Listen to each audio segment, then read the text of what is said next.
ఈరోజు ఈ కార్యక్రమంలో శ్రీరామ్ రెడ్డి గారు కానీ నరోత్తం రెడ్డి గారితో పాటు కొంతమంది వచ్చున్నారు, శ్రీరామ్ రెడ్డి గారితో పాటు కొంతమంది వచ్చున్నారు. అందరికీ కూడా మనస్ఫూర్తిగా స్వాగతం చెప్తా ఉన్నాను. మరొకసారి ఇక్కడ కూర్చోగానే చాలా సంతోషం అనిపించింది. మళ్ళీ అందరినీ ఆత్మీయులందరినీ కలిసిన ఫీలింగ్, చేవెళ్ళ కానీ రాజేంద్ర నగర్ కానీ ఎక్కడ చూసినా మళ్ళీ ఆత్మీయులందరినీ కలిసిన ఫీలింగ్ వస్తూ ఉంటుంది. మీ అందరికీ కూడా ఈరోజు పార్టీలోకి వస్తున్న అందరికీ స్వాగతం చెప్తా ఉన్నాను.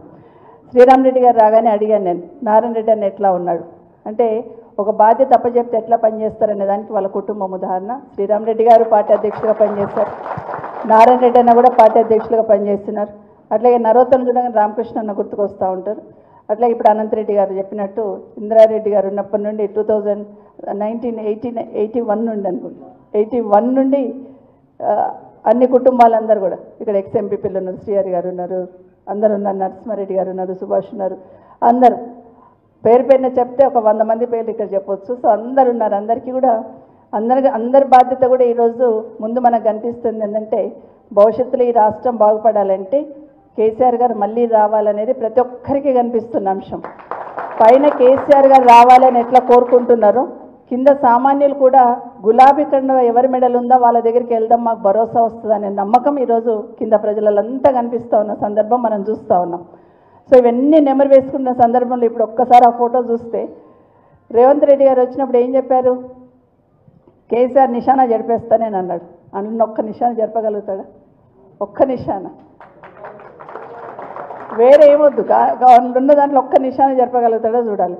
మరొక మీటింగ్ పోతే ఒక రైతన్న అంటా ఉన్నాడు, ఒక లేడీ కళ్యాణ లక్ష్మి చెక్కులు ఇస్తున్న దాంట్లో పోతూ ఉంటే 2 సార్లు ఎగ్గొట్టిండు రైతు బంధమ్మ, కేసీఆర్ పుణ్యాత్ముడు ఆయన వర్షం పడంగానే ఇస్తుండే, కలుపు తీర్థం అంటే వస్తుండే, 2 సార్లు ఎగ్గొట్టిండు అని తిడుతూ ఉన్నాడు. రైతు బంధు అంటే కేసీఆర్ గుర్తుకొస్తాడు. ఖచ్చితంగా ఏది ఉన్నా కూడా, అంటే సూర్యచంద్రులు ఉన్నంతకాలం, తెలంగాణ వాడు ఉచ్చరిస్తున్నంతకాలం కేసీఆర్ గారి పేరు ఉంటుంది. సో ఎక్కడ పోయినా కూడా కనిపిస్తూ ఉంటుంది. ఇప్పుడు మీరు మోయినాబాద్కి వెళ్ళి వచ్చినారు, చేవెళ్ళకి వెళ్ళి వచ్చినారు, రాజనగర్కి వెళ్ళి వచ్చినారు. ఎట్లా కనిపించింది మనకు? రింగ్ రోడ్ ఎక్కగానే ఎక్కడ చూసినా ఎవరు కనిపిస్తారు? 100% కేటీఆర్ కనిపిస్తాడు. అక్కడ ఏ ఫ్లైఓవర్ చూసినా, ఏ రోడ్డు చూసినా ఒక పర్ఫెక్ట్ ప్లానింగ్, ఎక్కడి నుండి ఎక్కడికి లింక్ కలపాలా, ఎక్కడ ఫ్లైఓవర్ వేయాలి, ఎక్కడ అండర్ పాస్ చేయాలా, ఎమ్మెల్యేలుగా మాకు లేని అవగాహన ఈ హైదరాబాద్ సిటీ మీద, రింగ్ రోడ్ లోపల ఉన్న ప్రతి దాని మీద సంపూర్ణ అవగాహన ఉన్న ఏకైక నాయకుడు 100% కేటీఆర్ గారు. అది నేను చెప్పగలుగుతాను.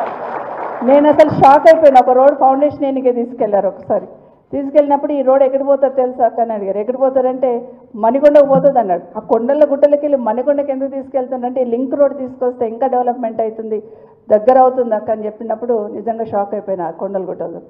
సో అది తెలంగాణ రాష్ట్రంలో ఇంతకుముందు బాబు చెప్పినట్టు ఈరోజు చిట్ట చివరి స్థానానికి రేవంత్ రెడ్డి గారు తీసుకొస్తే తెలంగాణ రాష్ట్రం దేశంలో మొదటి స్థానంలో నిలిపింది కేసీఆర్ గారు.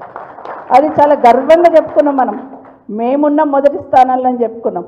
కానీ ఈరోజేమో 1.5 ఇయర్లోనే ఎంత అధోగతి పాలైందనేది మనం చూస్తూ ఉన్నాం. నిజంగానే కేసీఆర్ గారు నిషాన్ అంటే, ఒకసారి నవాపేట పోయినాను నేను. పోయినప్పుడు ఆ ఊర్లో లేడీస్ వ్యవసాయం చేసుకునే వాళ్ళు ఉంటారు కదా, వాళ్ళని అడిగాను నీళ్ళు వస్తున్నాయి అమ్మ అని. కేసీఆర్ నీళ్ళ బిడ్డ అన్నారు. కేసీఆర్ నీళ్ళు అంటే నాకు అర్థం కాలేదు స్టార్టింగ్లో. కేసీఆర్ నీళ్ళు ఏంటి, మంచినీళ్ళు నల్లలలో వస్తున్నాయంటే గవే బిడ్డ కేసీఆర్ నీళ్ళ అన్నారు. అంటే అంత చెరగని ముద్ర కేసీఆర్ గారు వేసుకున్నారు. ఈరోజు గ్రామాలకు వెళ్తున్నప్పుడు మనం చెట్లు చూస్తున్నాం. నరోత్తం ఇంతకుముందు చెప్పినట్టు సర్పంచ్లకు గర్వంగా పనిచేసినామని. ఆ చెట్లను ఏమంటారు? కేసీఆర్ చెట్లే అంటారు. కేసీఆర్ చెట్లు, కేసీఆర్ నీళ్లు. కాబట్టి కేసీఆర్ నిశాన ఎవ్వరూ చెడపలేరు, అది వాస్తవం. గతంలో రాజశేఖర రెడ్డి గారు ఉన్నప్పుడు మనం ఆరోగ్యశ్రీ ఫీజు రియంబర్స్మెంట్ రాజశేఖర రెడ్డి అని ఎట్లా అంటాం, అట్లాగే కేసీఆర్ గారు కూడా నిశాన చెడపలేని ముద్ర తెలంగాణ రాష్ట్ర ప్రజల గుండెల్లో ముద్రించింది వాస్తవం. కాబట్టి 1.5 సంవత్సరంలోనే అయ్యో కేసీఆర్ని ఓడగొట్టుకున్నాం, ఎట్లాగైనా కేసీఆర్ గారు వెనక్కి రావాలి అనేది ప్రతి ఒక్కరు ఆకాంక్షిస్తున్నారు. మన మోయినాబాద్కి వెళ్ళి వచ్చినారు. మీరు 111 జీవో దియగానే మీరు ఏం చేసిండ్రు? సంబరాలు చేసుకున్నారు. బాబా ఇంకెక్కడికో వెళ్ళిపోతాం మేమని. జస్ట్ దాన్ని జీవో ఇంప్లిమెంటేషన్ చేస్తున్న మన టైంలోనే ఎలక్షన్స్ వచ్చినాయి. కానీ ఇప్పుడు ఈ గవర్నమెంట్ వచ్చినాక ఏం చేసింది? ఒక్కసారి అడుగుతున్నారా? ఒక్కసారి అడిగితే దానికి సమాధానం చెప్పే దిక్కులేరు. 111 జీవో దేవుడారు కానీ హైడ్రా తీసుకొచ్చి మనను కథం పట్టించే పని అయితే ఆగం చేసింది. హైడ్రా తీసుకొచ్చి ఆగం చేసింది. ఇది మనం చూస్తూ ఉన్నాం. ఒకరోజు ఒక మీటింగ్లో కేసీఆర్ గారితో నేను కూడా ఒక మీటింగ్లో, రివ్యూ మీటింగ్లో ఉన్నాను. అయితే వర్షాలు పడుతూ ఉన్నాయి. అప్పుడే వర్షాకాలంలో అన్న దగ్గర ఆఫీస్కి చైర్కి ఎదురుగుండా గోడ మీద తనే గూగుల్లో పోయి చూసుకునేవాడు ఏదున్నా కూడా. మీటింగ్ అవుతూనే ఉంది. ఇమీడియట్గా గూగుల్లోకి వెళ్ళిపోయి చెక్ చేస్తూ ఉన్నారు. ఏమనంటే కాళేశ్వరంకి వెళ్ళి కాలువల ద్వారా నీళ్ళు వస్తున్నాయి, మరి చెరువులు నింపుకున్నారా లేదా అని ముందు పోయి సిద్దిపేట అక్కడంతా చూస్తున్నారు, అట్లాగే సిరిసిల్ల అంటే కరీంనగర్, మెదక్, ఉమ్మడి మెదక్ అదంతా చూస్తున్నారు. తర్వాత నల్గొండకు వచ్చున్నారు. మాకు అర్థం కాలే ఏం చూస్తున్నారా అని మేము కూడా అట్లా చూస్తూ ఉంటే నల్గొండకి వెళ్ళగానే అన్ని చెరువులు నింపుకున్న తర్వాత ఒక చెరువు ఖాళీగా అనిపించింది. వెనుకనే జగదీశ్వర్ రెడ్డి గారికి ఫోన్ చేశారు. ఏంటి పలానా ఊళ్ళో పలానా చెరువు ఖాళీ ఉంది, ఆ కాలువలో నీళ్లు ఉన్నాయి, చెరువు నింపుకోవచ్చు కదా అన్నారు. నాకు అర్థం కాలేదు, షాక్ అయిపోయాను. అంటే ఒక చెరువు ఖాళీ ఉందంటే వర్షాకాలం వచ్చినప్పుడే ఆ చెరువులలో నీళ్లు నింపుకుంటే మళ్ళీ రైతులకు అవసరం వచ్చినప్పుడు మనం వాడుకుంటాం కదా, మరి ఎందుకు నిర్లక్ష్యం చేస్తున్నా, ఆ ఊరు చెరువు నింపి మళ్ళీ 2 రోజులలో నాకు చెప్పు అన్నారు.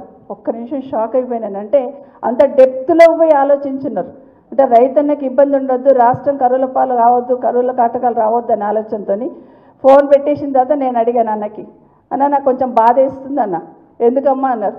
అంటే కాళేశ్వరం పూర్తి చేస్తే అక్కడ అన్ని చెరువులు నింపబడుతుంది, మరి మా రంగారెడ్డి మా వికారాబాద్లో చెరువులు ఎప్పుడు నిండాలన్నా అని అడిగాను.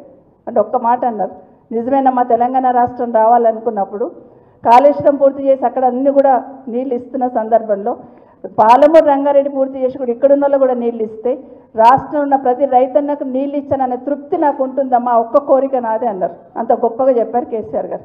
సో అంత తపన పడేవాళ్ళు. గూగుల్లో పోయి ఏ రైతన్నకు నీళ్ళు అందుతలేవు, ఏ చెరువు నిండింది, ఏ కాలంలో నీళ్ళు వస్తున్నాయని ఎంక్వైరీ చేసింది కేసీఆర్ గారు. అయితే ఇప్పుడున్న ప్రభుత్వం, ఇప్పుడున్న ముఖ్యమంత్రి గారు కూడా గూగుల్లోకి వెళ్తున్నారు. కానీ ఏం సర్చ్ చేస్తున్నారు? ఎగ్జాక్ట్గా రైట్.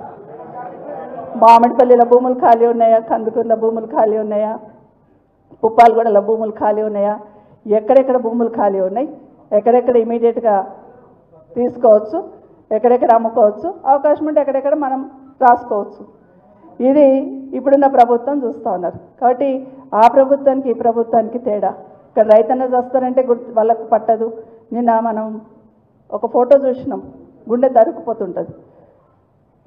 రైతుల నిర్లక్ష్యంతో చిన్నపిల్ల చనిపోయింది అని హాస్పిటల్ ముందు ధర్నా చేస్తూ ఉంటే, మరి అదే దారి నుండి 3 మంత్రులు పోతూ ఉంటే డెడ్ బాడీ పైకి పట్టుకొని ఆ తల్లి రోధిస్తూ ఉంటే కనికరం కనిపించలేదు అక్కడ ఉన్న వాళ్ళకి. మనసు కలుపుకుమంది కదా ఎక్కడైనా చూస్తే. ఇట్లా ఉంది. మీరు చావనన్నా చావండి, ఏమన్నా చేయండి, మాది మాకుంది, మేము పోతున్నాం అనే లెవెల్లో ఈ ప్రభుత్వం పోతూ ఉంది. ఇది మన తెలంగాణ సమాజానికి, తెలంగాణ రాష్ట్రానికి మంచిది కాదు.